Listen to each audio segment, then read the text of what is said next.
Season 4 episode 4 के शुरुआत में लिटिल फिंगर ब्रैन को मिलने आता है और वो फालतू में उसका एक पुराना खंजर ब्रैन को देता है। ये पूरा सीन एकदम क्रिंज था और इसमें ब्रैन बोलता है I can only imagine. Chaos is a ladder. ये chaos is ladder वाला क्लासिक डायलॉग पीटर बेलिश ने सीजन 3 में मारा था। Chaos isn't a pit. Chaos is a ladder. अब ये डायलॉग मारते वक्त वहां पे सिर्फ बेलिश और वेरिस मौजूद थे, बाकी कोई भी वहां पे मौजूद नहीं था और ये चीज बेलिश को पता भी है। सो आखिर इस डायलॉग के बारे में ब्रैन को कैसे पता चल गया, ऐसा बेलिश ने यहाँ पे सोचना चाहिए था और ये सोच के ही बेलिश की फट जानी चाहिए थी कि ऐसी चीजें ब्रैन को कैसे पता चलती है। अगर मैं यहाँ पे बेलिश की जगह होता तो विंटरफेल से जल्दी भाग जाता, क्योंकि ये ब्रैन कुछ अजीब सा इंसान बन चुका है, उसे कुछ हिडन राज पता है। फिर यहीं पे ब्रैन और एक क्रिंज डायलॉग मारता है। I'm sorry to have disturbed you, Lord Stark. I'm not Lord Stark. I am not Lord Stark. अब मैं कुछ और बन गया हूँ, अब मैं 3-eyed रेवन बन चुका हूँ। ये नॉनसेंस पूरे 7th और 8th सीजन में चली थी। बेलिश के जाने के बाद में वहां पे मीरा रीड आती है और ये आगे के सीन्स देख के तो मेरा दिमाग का फ्यूज उड़ गया था। मीरा यहाँ पे कहती है कि वो अब विंटरफेल को छोड़ के अपने गांव हमेशा के लिए जाने वाली है। तो यहाँ पे ब्रैन कहता है You don't need me anymore. No, I don't. That's all you've got to say. Thank you. Thank you really. ये सुन के मीरा को तो गुस्सा आया ही और मेरा खुद का भी दिमाग खिसक गया था। Brian, I'm not really. So okay, मान लिया Bran is something else now, but तुझमें थोड़ी भी ह्यूमन फीलिंग नहीं है क्या? अभी भी ब्रैन थोड़ा बहुत इंसान तो है, राइट? तो फिर उसमें थोड़ी भी इंसानियत नहीं है क्या? पिछले 5 सीजन्स यानी ऑलमोस्ट 4 से 5 सालों तक मीरा ने ब्रैन को बचाने के लिए अपनी जिंदगी दाव पे लगाई थी, अपनी जान दाव पे लगाई थी। मीरा का सगा भाई जोजेन ब्रैन को बचाते बचाते मर गया। मीरा जैसे एक दोस्त की वजह से ब्रैन अब तक जिंदा रहा है। मीरा ने सालों तक ब्रैन की खातिरदारी की और इतने सालों बाद जब मीरा ब्रैन को अलविदा कह रही है तो ब्रैन उसे थैंक यू बोलता है। my brother died for you. Hodor and Summer died for you. I almost died for you. Thank you. Dumb cunt. You died in that cave. सो अब रियल ब्रैन स्टार्क उस केव में ही मर गया था, तो फिर ब्रैन द ब्रोकन आगे राजा कैसे बनता है? सीजन 8 के एंडिंग में 3-eyed रेवन किंग बना या फिर ब्रैन द ब्रोकन राजा बना?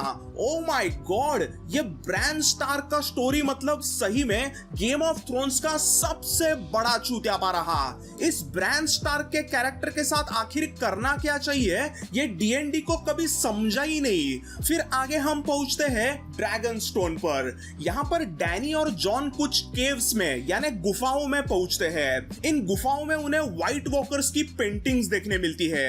ये कुछ हजारों साल पुरानी पेंटिंग्स है, बट अभी भी ये पेंटिंग्स इतनी परफेक्ट है जैसे कि कुछ 5 साल पहले बनाई गई हो। यहाँ पर केव में भी डैनी जॉन को बोलती है कि तुम्हें मैं हेल्प करूंगी, but you have to bend the knee. I will fight for you. I will fight for the North. When you bend the knee. Dumb bitch. अबे यार, इसने क्या बेंड नी लगाया रखा है? It was so annoying. Danny इस show में अब तक थोड़ी सी खिसकी हुई थी, बट एक अच्छी इंसान थी और most of the game of thrones fans की वो सीजन 7 तक ऑलमोस्ट फेवरेट कैरेक्टर्स में से एक थी। बट यहाँ पर अब अगर जॉन डैनी के सामने घुटने नहीं टिकाएगा तो डैनी सबको मरने देगी। वाह क्या बात है, कितनी अच्छी इंसान है ये।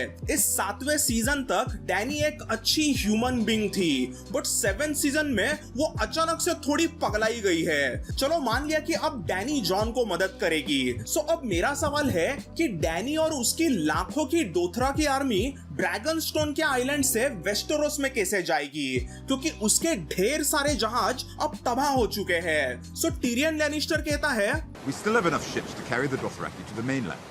We still have enough ships? What? अरे भाई डैनी के पास आखिर कितने शिप्स है? यूरोन ने यारा ग्रेजॉय की पूरी फ्लीट जला दी। फिर यूरोन ने अनसिलिड आर्मी के सभी जहाज उड़ा दिए। इन 2 बड़े हादसों में डैनी के कई जहाज तबाह हो गए थे।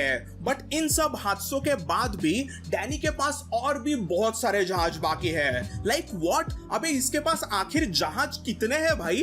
फिर विंटरफेल में आर्या और ब्रियन मस्त तलवार से फाइटिंग करते रहते हैं और अब आर्या एक टोटल बैडएस बन गई है। वो ब्रियन को भी फाइट में हराती है।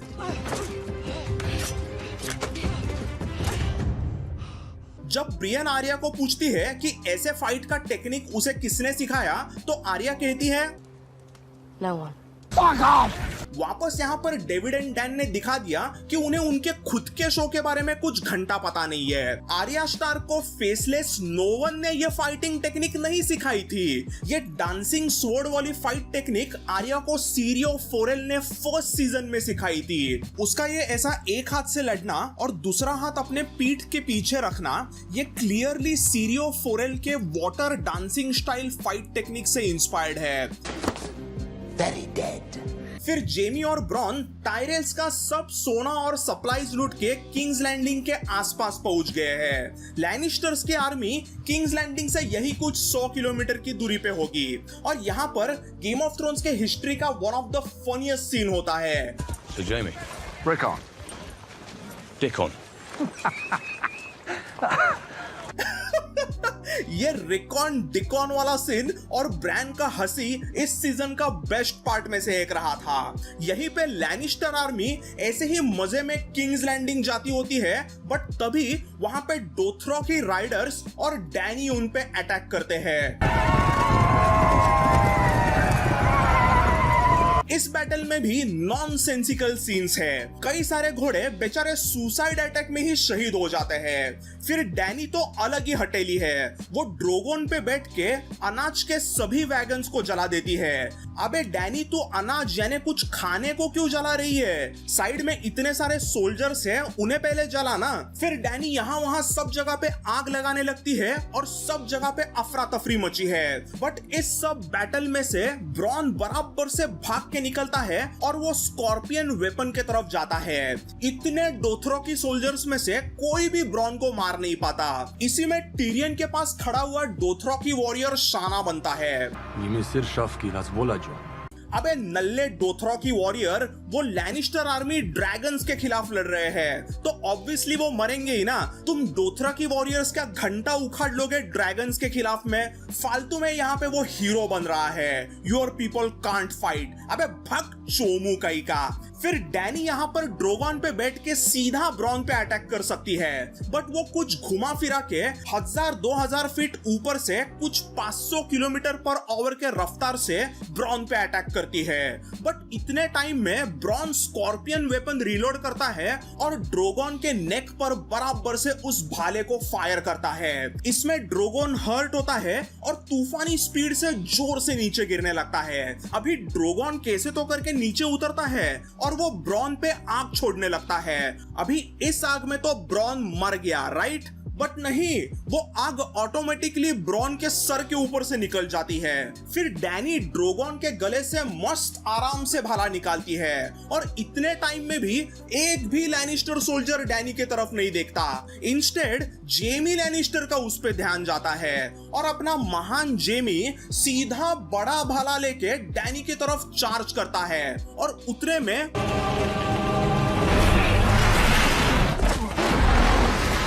वाह क्या बात है। अरे सब ताली बजाओ रे, ताली बजाओ। लैनिस्टर लायन जेमी ने सीधा डैनी पे स्टूपिड अटैक किया था, बट ब्रॉन उसे बचाता है और वो दोनों पानी में गिरते हैं। अब ये कौन सी नदी है क्या पता, बट इस नदी के किनारे में ही गहरा पानी है। पता नहीं कौन से नदी के किनारे ऐसा गहरा पानी होता है। वो कुछ किनारे ही गिरे थे, बट इस शॉट में देखिए इतना डीप पानी है। पता नहीं ये भी क्या लॉजिक था। सो गाइज एनीवेज सीजन 7 का 4th एपिसोड का अखंड चूतियापा तो यहीं पे खत्म होता है। अब मिलते हैं अगले एपिसोड में। Bye and take care.